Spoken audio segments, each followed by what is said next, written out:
Hi, friends. Thanks for joining me today. This is Susan Lynn, Psychic Medium, and I want to talk to you about something a little bit serious, as if most of what we haven't talked about hasn't been serious. But this is really a pretty deep subject. I want to talk about the children that have been removed from their families at the border, the Mexico-United States border. And it's really upsetting, right? I mean, the visuals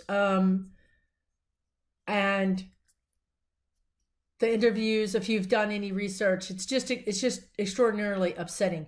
So I'm going to tap into my guides and I'm going to ask them about it. And you know what's funny is when I started to do this video, I had this overwhelming desire to have a cross. And I'm not, I don't have a lot of crosses in my home. I am Christian, but I'm not very religious, right? I'm not very organized religious, but I mean, I need a cross. So I had to go and find a cross to have for this video and to hold it, because I feel like once I'm tapped into that energy, the Hispanic, the Latin, the Latino energy, that it is obviously very centered around Catholicism and around the cross and Christianity. And so that's the energy that I am tapped into right now.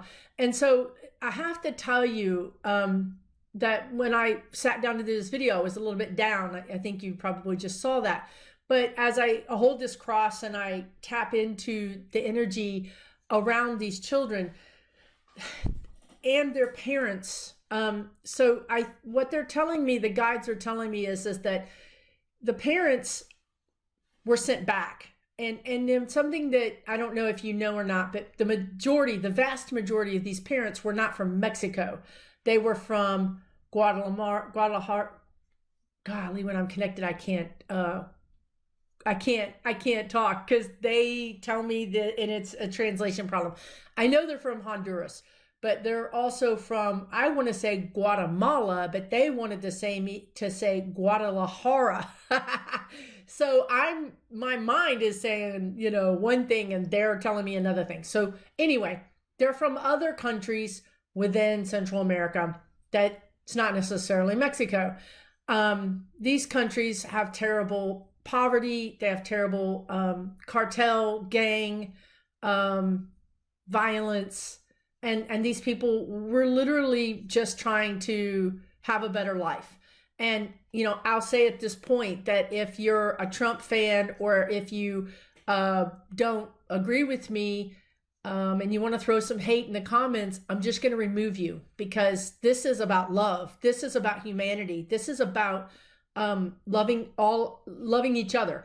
Now, obviously, no country can bring in everybody and help everybody. However, I believe that we made a mistake removing these children from their parents. We should have taken them all back, deported them all, or let them all stay. There's no reason to separate a child from its mother or a child from their family. There's no reason. I don't care. So that's that. So back into this energy, because there's hope. The good news is there's hope. I'm so happy, because it was so bleak when I wasn't connected to my guides. I was like, oh, I don't want to do it. But there's so much hope. So here's what's happened. Here's what they're telling me. So good. So the majority of the children that got separated are with distant relatives and are living in the United States. The majority of those children are being fed, they're being clothed, they're being taught, they're going to school, they're safe. And not only are they safe, but they're living with people that have resources and means that are greater than where they came from. So in many cases, the kids, even though they're not with their mom and dad, they're with relatives that have a house, that have a job, that have the means to take care of them. So I think that is one of those situations where evil was trumped by good, and even more so, and almost karmically, these children were given, such a better place to live than they came from, even though, Trump wanted to harm them and to kind of denigrate them. In the vast majority of the cases, he actually didn't. And so that's good. That's good. Now, we have some other issues that we have to talk about. There's 500 kids, and I think the number jumps to 600 and goes down to 500, and that's scary in and of itself, right? That can't be accounted for,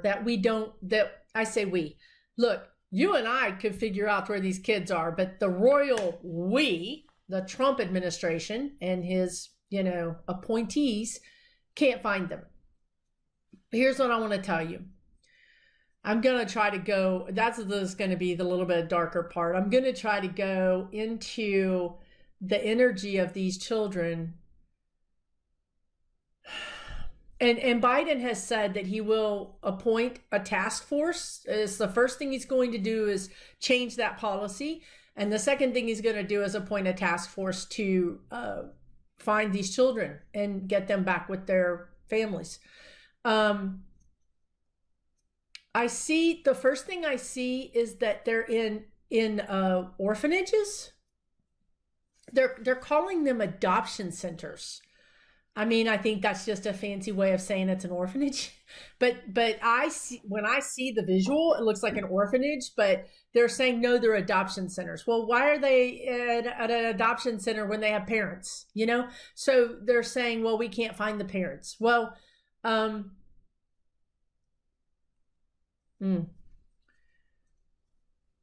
So these adoption centers are selling the kids. I mean, you pay to adopt a child.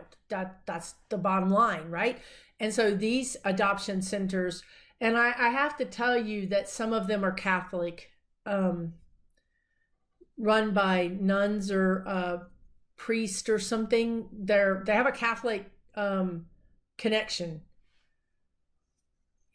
Another problem for the Catholic Church. But so they are trying to sell some of these kids. Now, when I say sell, I don't mean sell into a sex ring. I don't mean sell, I don't mean that. I mean sell to a prospective adoptive parents. And I do believe that these adoption centers, quote unquote, feel like the law is on their side. They feel like they have done everything they need to do to be able to adopt out these kids. And I do believe that they have adopted them out, some of them. And I do believe that some of the older children, and I'm seeing some around the ages of 14, didn't go to the best situations.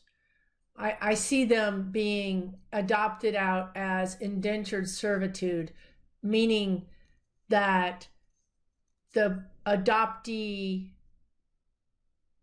the person who adopted them is saying, I spent this money for you, now you're going to be my servant. Basically, you're going to work. You're going to clean this, business, like a hotel, like a motel on the side of the road with all the rooms, like in a row. Basically indentured servitude, right? Until you're 18, you're mine, I own you, and you're going to work 70 hours a week to pay your and I've never heard of that before, but they're telling me, my guides are telling me that that's not uncommon. It's not that uncommon for that to happen. And then they become runaways. But so I do feel like the bottom line is some kids have been adopted out. And the bottom line is that it's going to be a very legally messy situation, because the guides are showing me there seems to be some legal precedent that would allow this to happen or allow this to stand. Now, I'm not saying that you can't challenge it, and I do believe they will challenge it, and I do believe that pro bono, not-for-profit attorneys will step up and represent these parents, and I do believe you'll see in the next 2 years, these cases come to the courts. It's messy. It's seriously messy. It has international law, it has adoption law, it has state law, it's got local, it's got a whole bunch of problems. But they did do it, and I hate to say this. This is probably the worst part of it. One of the worst part. They're quickening. They're trying to do more of them right now because obviously they're running out of time. Because in January 20th, this deal is over. So they're trying to adopt more of them out. Now, this situation is happening because this is what they're showing me anyway. The kids that came over, the people that were with the kids that came over, in the majority of the cases, not in all the cases, but in the majority of the cases where these 500 kids did not get placed with a relative, be however distant, great aunt, second cousin, whatever. The reason they didn't get placed is because they came over the border with not a parental figure. That's what they're telling me, is they came over with, if you want to call it a coyote, or if you want to call it, whatever you want to call it, those kids that didn't have direct parental figures got put in a different place. They went to a different place. And that's why they got separated. Now, some of those kids, it also is true that some of the parental figures, if it was the father, they also took the child too, 9 times out of 10, because it wasn't the mother. But whatever the case, the good news is that I see lots of legal cases trying to get those kids away from the people that they were adopted to.